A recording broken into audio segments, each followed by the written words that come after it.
Hello दोस्तों, कैसे आप सब। स्वागत है आपका एक बार फिर हमारे यूट्यूब चैनल पर। और आज फिर हम लेकर आए हैं महत्वपूर्ण सीरीज 20 प्रश्नों की, जो इतिहास से संबंधित है। और इतिहास के बहुत ही महत्वपूर्ण प्रश्न हैं, टॉप 20 प्रश्न हैं, जो बिल्कुल आपको एग्ज़ाम में देखने को ही मिलेंगे।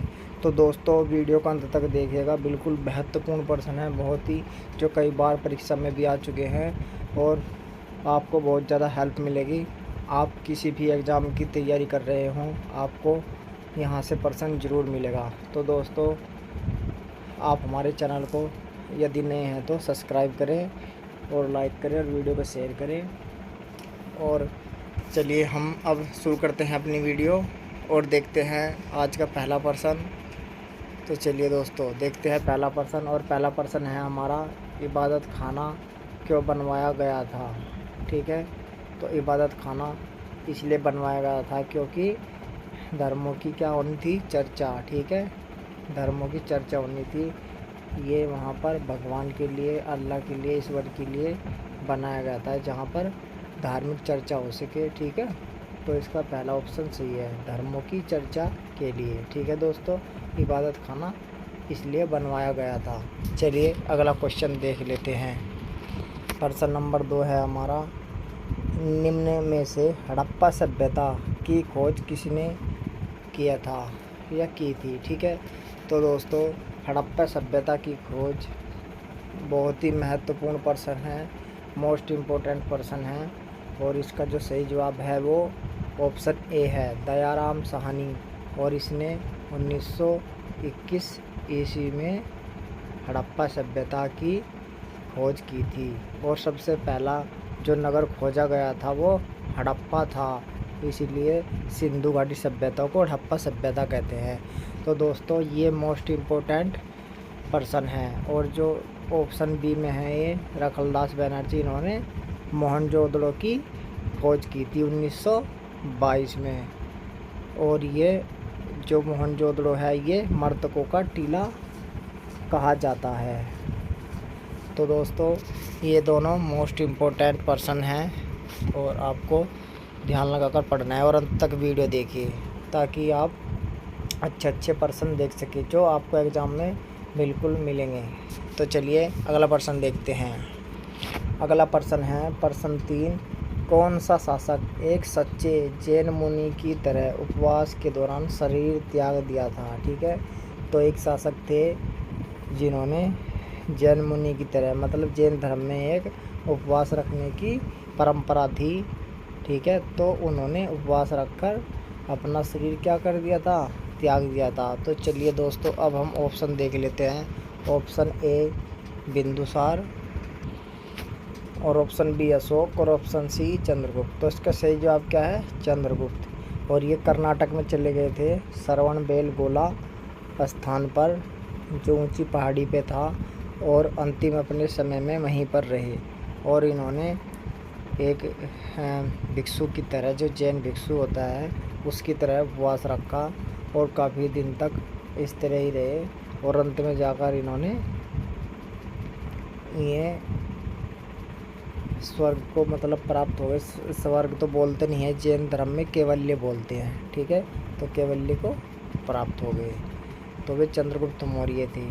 ठीक है दोस्तों, क्योंकि ये चंद्रगुप्त जो मौर्य थे ये जैन धर्म को मानते थे, जैन धर्म के अनुयायी थे। और अशोक बौद्ध धर्म के अनुयायी थे। ठीक है, तो ये भी ध्यान रखना है, दोनों पर्सन भी मोस्ट इम्पोर्टेंट है। और अशोक बिल्कुल मोस्ट इम्पोर्टेंट, और जो इनके शिलालेख है, धर्म है, ठीक है, जो इनकी नीतियाँ है वो बहुत ही ज़्यादा महत्वपूर्ण है, पेपर में मिलती ही है। चाहे चपरासी से लगाकर IAS तक का पेपर हो, बिल्कुल हर जगह इनके पर्सन देखने को मिलते हैं। और मौर्य साम्राज्य के पर्सन बिल्कुल ही मिलते हैं।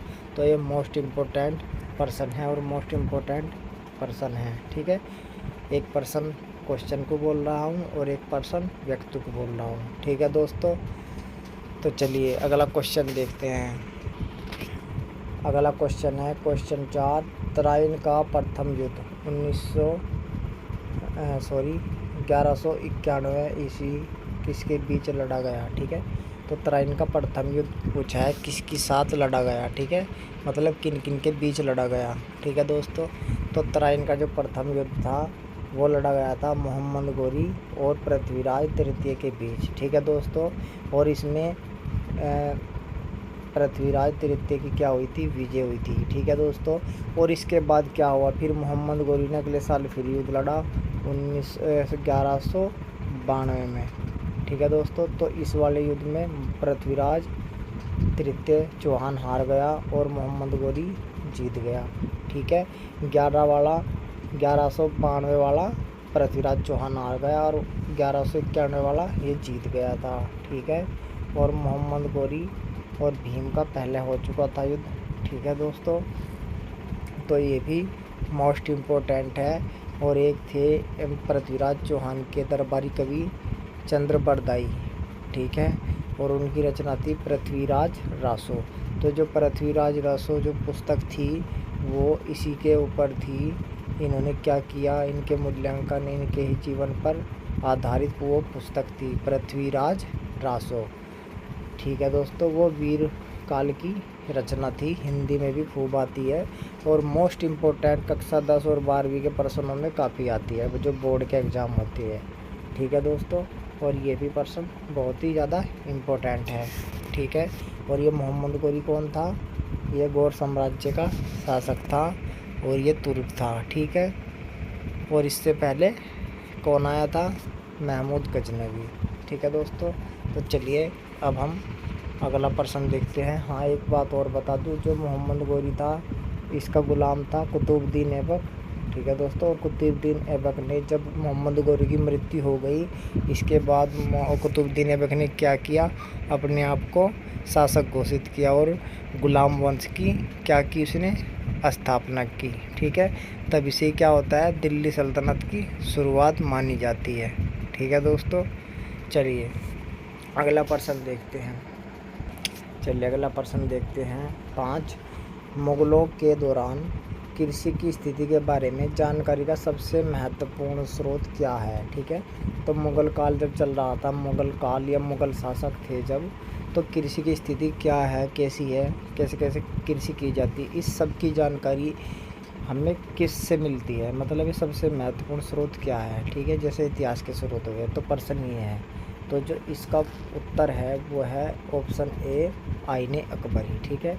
और ये अब्बुल फजल की रचना है, ठीक है दोस्तों। और ये मोस्ट इम्पोर्टेंट है, अकबरनामा और अब्बुल फजल, ठीक है। ये अकबरनामा का ही एक अंश है, आईने अकबरी, ठीक है दोस्तों। और ये अब्बुल फजल अकबर के शासनकाल के समय के लेखक हैं।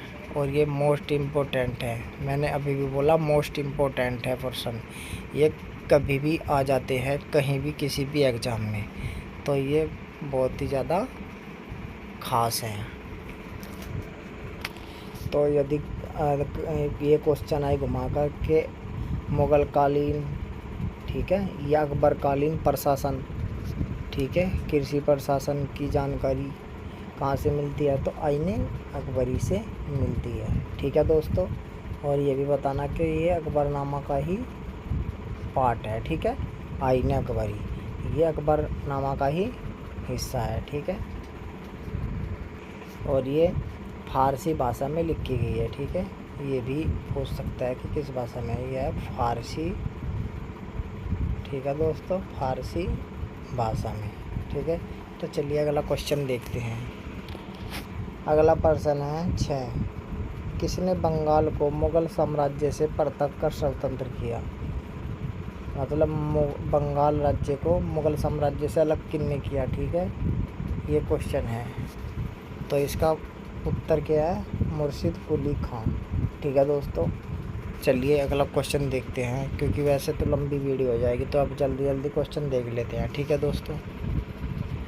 अगला प्रश्न है 7। विधवा पुनर्विवाह कानून कब बनाया गया, तो ये बनाया गया 1856 ईस्वी में, ठीक है दोस्तों। चलिए अगला क्वेश्चन देखते हैं। क्वेश्चन 8। अंग्रेज़ों ने कब फूट डालो और शासन करो की नीति अपनाई थी, तो उसका सही जवाब है 1858 ईस्वी में। ठीक है, चलिए अगला क्वेश्चन देखते हैं। अगला प्रश्न देखते हैं 9 प्रश्न नंबर, खानवा का युद्ध किस वर्ष लड़ा गया? तो दोस्तों खानवा का युद्ध 27 में लड़ा गया, मतलब 1527 में। ठीक है, 1526 में पानीपत का युद्ध लड़ा गया। ठीक है, जैसे ट्रिक बना रखी है, मतलब पानी पिया, खाना खाया। ठीक है, इस तरीके से ये ट्रिक बना रखी है। ठीक है, चलिए। और हाँ, खानवा का जो युद्ध लड़ा गया, मतलब पानी, ये जो इम्पोर्टेंट है 1526। ठीक है, ये पानीपत का प्रथम युद्ध है। ठीक है, पानीपत का प्रथम युद्ध। ठीक है, प्रथम। और ये मुग़ल जो सम्राट थे, तब तक तो नहीं थे मुग़ल सम्राट, क्योंकि पानीपत के युद्ध जीतने के बाद ही में मुग़ल साम्राज्य की स्थापना कर पाए। तो उनका नाम बाबर था। ठीक है, और दूसरी तरफ जो सल्तनत काल के अंतिम शासक थे, और इब्राहिम लोदी। ठीक है दोस्तों, क्या नाम था ना, इब्राहिम लोदी। तो बाबर और बाबर का पूरा नाम जहीरुद्दीन बाबर था। तो बाबर का और इब्राहिम लोदी का युद्ध हुआ कहाँ से? पानीपत। ठीक है, पानीपत वर्तमान में कहाँ है? हरियाणा में। ठीक है, हरियाणा का ज़िला है। तो पानीपत में क्या हुआ था? युद्ध हुआ था 1526 ईस्वी में। ठीक है दोस्तों, और उसमें पानीपत के प्रथम युद्ध में इब्राहिम लोदी की हार हुई। ठीक है, और उसने बाबर ने युद्ध जीतकर मुग़ल साम्राज्य की नींव डाली। ठीक है दोस्तों, तो इसीलिए ये मोस्ट इम्पोर्टेंट तिथि है और पर्सन भी है। ठीक है, और ये जो बैटल है ये भी बहुत ही ख़ास है, और इसमें बाबर ने 4 युद्ध लड़े थे। तो ये तिथि भी ध्यान रखनी है, क्योंकि मिलान के लिए भी काफ़ी बार आती है, मिलान या क्रम के लिए, कि पहला कौन सा युद्ध हुआ इन चारों में। ठीक है, या कौन कौन से स्थान पे हुआ, या फिर ऐसे पूछ लेते हैं कौन से शासक के साथ हुआ। ठीक है, इस तरीके से। चलिए अगला देखते हैं। अगला प्रश्न है 10 प्रश्न है, कितने वर्षों तक इंग्लैंड में गृह युद्ध चला? ठीक है, तो उसका सही जवाब क्या है? ऑप्शन बी, 7 साल तक गृह युद्ध चला, जिसे सप्तवर्षीय युद्ध भी कहते हैं। ठीक है दोस्तों, और ये विश्व इतिहास का प्रश्न है, और कक्षा 10 का और 9वीं 10वीं का भी ये प्रश्न है। ठीक है दोस्तों, और ये यूपीपीसीएस के भी मेंस में है। ठीक है, तो चलिए अगला क्वेश्चन देखते हैं हम। अगला प्रश्न है 11, आर्य भारत में किस एशिया से आई थी? ठीक है, तो ये बहुत ही बढ़िया प्रश्न है, क्योंकि ये प्राचीन भारत का प्रश्न है, और ये वैदिक काल का भी प्रश्न है। ठीक है, वैदिक काल जो कि आर्यों की सभ्यता थी, और वैदिक सभ्यता दोनों नाम से बोलती है इसको। तो ये भी मोस्ट इम्पोर्टेंट है, और यूपी पुलिस में और यूपी पीसीएस में, और सबसे ज़्यादा यूपी पीसीएस में यहाँ से प्रश्न हर साल आते हैं, हर साल बिल्कुल अकाट्य है, बिल्कुल यहाँ से प्रश्न जरूर बनते हैं, चाहे पुस्तकों का पूछ ले, चाहे किसी तरीके से भी पूछ ले। ठीक है दोस्तों, तो यहाँ से प्रश्न आता है, तो ये तो इम्पोर्टेंट है बिल्कुल। ठीक है, तो उसको ध्यान में रखना आप। तो इसका सही जवाब क्या होगा? इसका सही जवाब है मध्य एशिया। ठीक है, क्या है? मध्य एशिया। ठीक है, एशिया। ठीक है, ठीक है, तो मध्य एशिया आप सोच रहे होंगे ऑप्शन में तो है नहीं मध्य एशिया। ठीक है, तो मध्य को क्या कहते हैं इंग्लिश में? सेंटर। ठीक है, तो इसका क्या हो गया? Option C.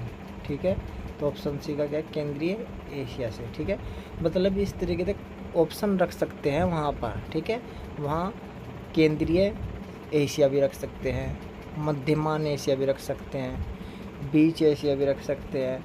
ठीक है, सेंट्रल एशिया भी रख सकते हैं। ठीक है, तो मध्य एशिया भी रख सकते हैं। तो वहाँ पर तो किसी तरीके से भी ऑप्शन रख सकते हैं, वहाँ तो आपका माइंड चेक करना है उन्होंने।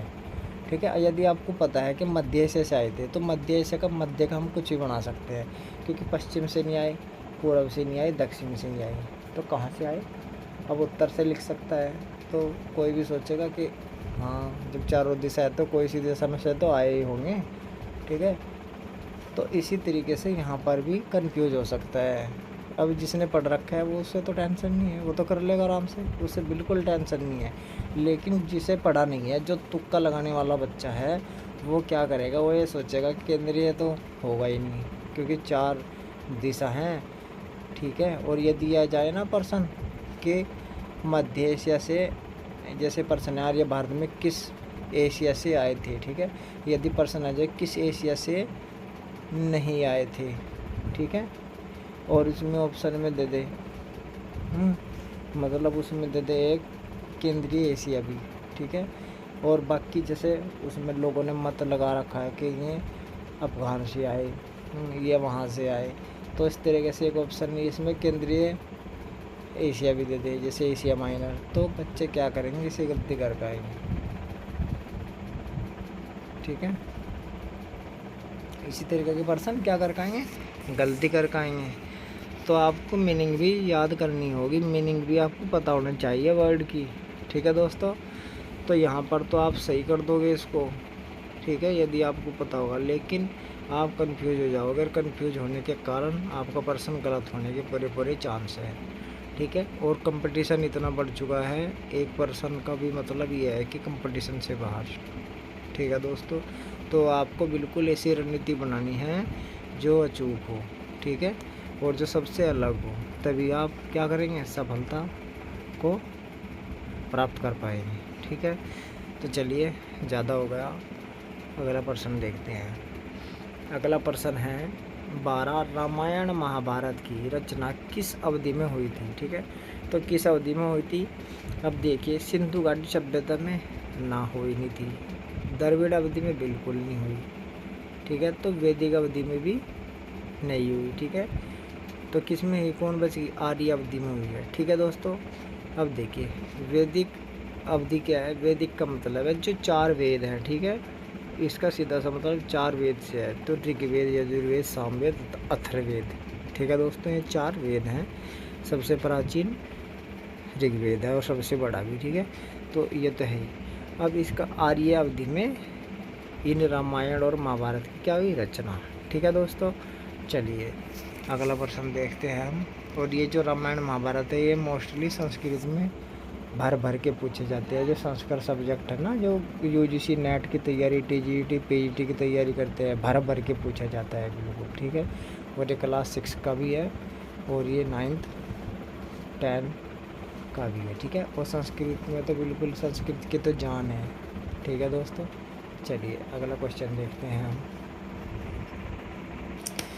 अगला प्रश्न देखते हैं, प्रश्न 13 पर देखिए, मोस्ट इम्पोर्टेंट पर्सन है। और ये जो टॉपिक है, ये मोस्ट इम्पोर्टेंट टॉपिक है, ये बिल्कुल यहाँ से पर्सन बिल्कुल बनते हैं, और यूपी पीसीएस के तो बिल्कुल ही बनते हैं यहाँ से पर्सन। ये बिल्कुल मोस्ट इम्पोर्टेंट पर्सन है दोस्तों। चलिए देखते हैं इसे। दिल्ली सल्तनत के किस शासक ने एकता को समाप्त कर दिया था, ठीक है। एकता प्रथा थी, एकता चलाया था किसने, एकता चलाया था इल्तुतमिश ने, ठीक है, जो गुलाम का गुलाम कहा जाता है, या गुलामों का गुलाम। और वो किसका गुलाम था, वो पहले था मोहम्मद गौरी का गुलाम, ठीक है, फिर वो बाद में किसका गुलाम होगा, ऐबक का गुलाम होगा। तो वो गुलाम का गुलाम, ठीक है, गुलाम को गुलाम किसे कहते हैं, इल्तुतमिश को। क्योंकि गुलाम कौन था, इल्तुतमिश भी गुलाम था, ठीक है, तो वो गुलाम का भी गुलाम था, ठीक है, इस तरह भी कह सकते हैं। चलिए, अब हम इस प्रश्न पर आते हैं, दिल्ली सल्तनत के किस शासक ने एकता को समाप्त कर दिया, ठीक है। तो ये किसने समाप्त किया था, तो इसका जो सही उत्तर है वो है ऑप्शन ए, अलाउद्दीन खिलजी। और ये जो पर्सन है ना, और ये जो पर्सन है, और ये जो पर्सन है, ठीक है, और जो चौथा ऑप्शन है बलबन का, ठीक है, बलबन, ये बिल्कुल मध्यकालीन दिल्ली सल्तनत की जान है। ये बिल्कुल मोस्ट इम्पोर्टेंट पर्सन है, तीनों के तीनों। और इसके बाद किसका नंबर आता है, बलबन का ही नंबर आता है, ठीक है। ये मोस्ट इम्पोर्टेंट है क्योंकि फिरोज शाह तुगलक ज़बरदस्त कार्य, मोहम्मद बिन तुगलक ये नंबर बी पे मोहम्मद बिन तुगलक, इसको अभी इसने क्या किया था, राजधानी परिवर्तन इसने किया था। सबसे पढ़ा लिखा मोहम्मद तुगलक था, ठीक है, लेकिन राजधानी भी बदल दी, कुछ नहीं हुआ, ठीक है। इसके मतलब सब काम असफल रहे। और अलाउद्दीन खिलजी खतरनाक बिल्कुल, मतलब एकदम नगद दाम देने वाला, सैनिकों बिल्कुल सैनिक और बाजार नीति, सैनिक नीति और बाजार नियंत्रण नीति ज़बरदस्त, ठीक है। और घोड़ों पर दाग लगाना उनकी प्रथा अलग, ज़बरदस्त व्यक्ति, मतलब प्रशासन एकदम मोस्ट इम्पोर्टेंट है बिल्कुल, यहाँ से पर्सन आती हैं। और उसके बाद लाहौर रक्त की नीति बलबन ने चलाई, ये भी मोस्ट इम्पोर्टेंट है। और इसने क्या किया था, जो इल्तुतमिश ने 40 गुलामों का एक दल बनाया था, चहलगामी, तुर्कान ए चहलगामी, उसका भी इसने क्या किया, ख़त्म कर दिया, विनाश कर दिया, ठीक है। क्योंकि इसमें सब क्या थे, तुर्क थे, ठीक है। तुर्कान ए चहलगामी से बोलते 40 गुलामों का दल, तो ये इम्पोर्टेंट है बिल्कुल, ठीक है। तो एकता को समाप्त किसने किया, अलाउद्दीन खिलजी, जो खिलजी वंश का शासक था, ठीक है। और जलालुद्दीन खिलजी का जो अंकल था, मतलब चाचा था, उसकी इसने हत्या कर दी थी, ठीक है, क्योंकि वो काफ़ी वृद्ध हो गया था और ये मतलब ठीक ठाक था। इसकी और उसकी विचारों में मतभेद था, इन दोनों की बात नहीं बनती थी, ठीक है दोस्तों। और इसने क्या किया था, खंजर और गर्दन साफ कर दी थी, ठीक है। चलिए अगले प्रश्न पर चलते हैं हम। अगला प्रश्न है 14, किसने गुप्त समाज की स्थापना की थी या किया था, ठीक है, गुप्त समाज, ठीक है। तो इसका सही उत्तर है बी, चंद्रगुप्त ने, ठीक है। गुप्त समाज की या गुप्त वंश की चंद्रगुप्त प्रथम ने क्या की थी, स्थापना की थी, ठीक है दोस्तों। और इसमें भी मोस्ट इम्पोर्टेंट जो व्यक्ति है सबसे ज़्यादा वो ये हैं, समुद्रगुप्त, ठीक है। समुद्रगुप्त बिल्कुल इसके प्रश्न आते ही हैं, चाहे अभिलेख से आ जाओ, पर्याय प्रशस्ति से आ जाओ, ये भारत के नेपोलियन थे, इन्होंने बहुत सारे युद्ध लड़े, संधियाँ की, ठीक है, इन्होंने नीति भी बनाई। और ये मतलब मोस्ट इम्पोर्टेंट पर्सन है। और फिर इसके बाद ये वाले आते हैं, ठीक है, ये कवि भी थे और शासक भी थे, ठीक है। 606 ईस्वी ज्ञान आ गया, हवेंग सांग इनके शासनकाल के राजकवि भी थे, ठीक है।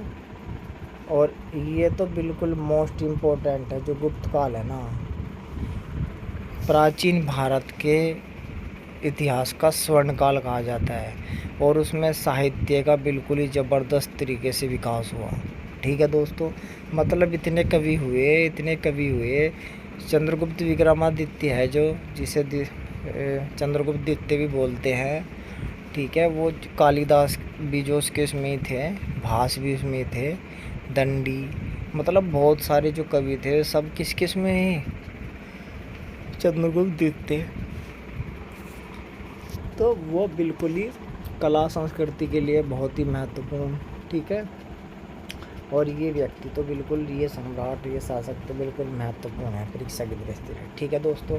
तो चलिए अगला क्वेश्चन देखते हैं। अगला प्रश्न है 15, पानीपत की दूसरी लड़ाई किन किन के बीच हुई थी, ठीक है। तो अब आ गया पानीपत का द्वितीय युद्ध, ठीक है दोस्तों। दूसरी लड़ाई का मतलब है पानीपत का द्वितीय युद्ध। और पानीपत का द्वितीय युद्ध कब हुआ था, ये हुआ था दोस्तों 1556 में, ठीक है, ये 1556 में हुआ था। और ये किस किस के बीच हुआ था, ये हुआ था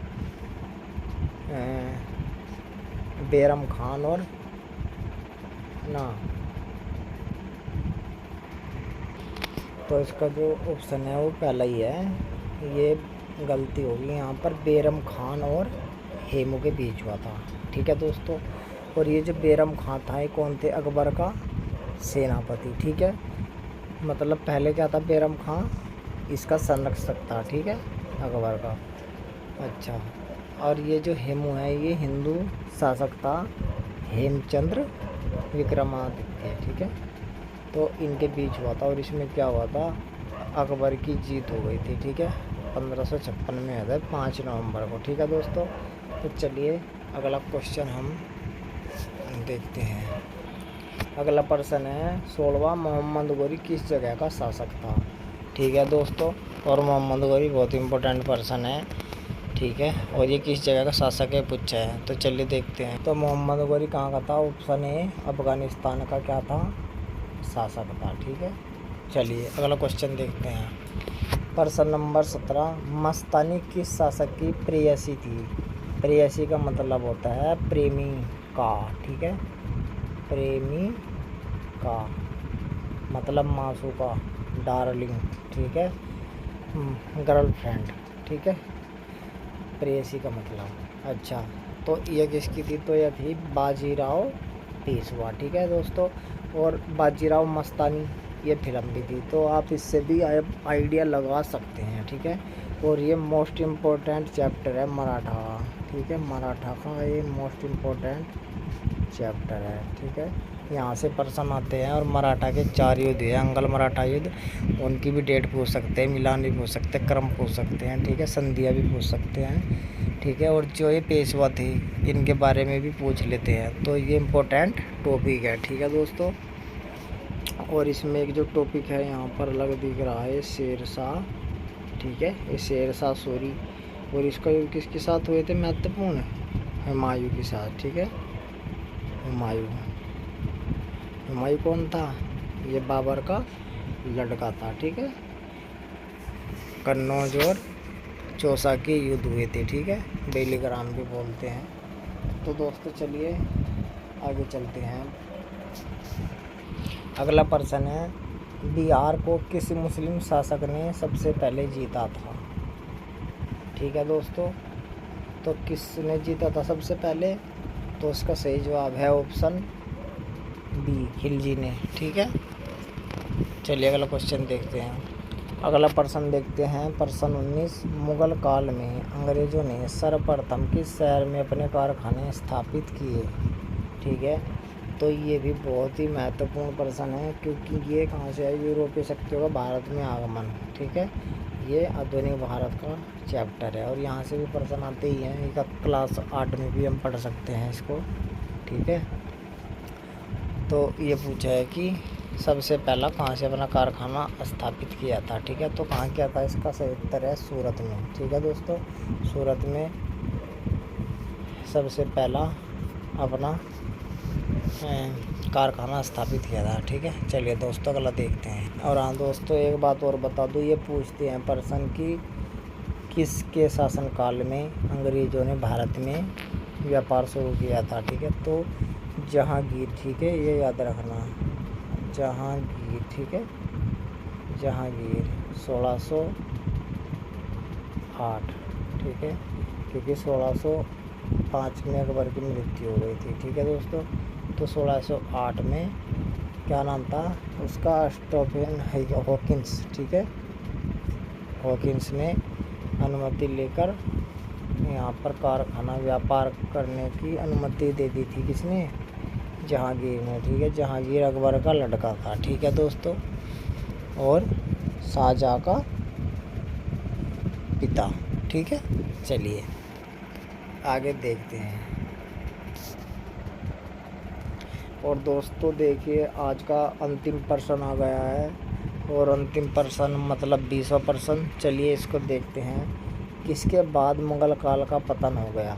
ठीक है, अब किसके बाद पूछा है, अब किसके बाद का तो मतलब यही है कि जहांगीर के तो बाद हुआ नहीं, शाहजहाँ के भी बाद नहीं हुआ। क्यों, क्योंकि औरंगजेब इसका सही जवाब है। और औरंगजेब ने कितने साल शासन किया, 49। ठीक है, 49।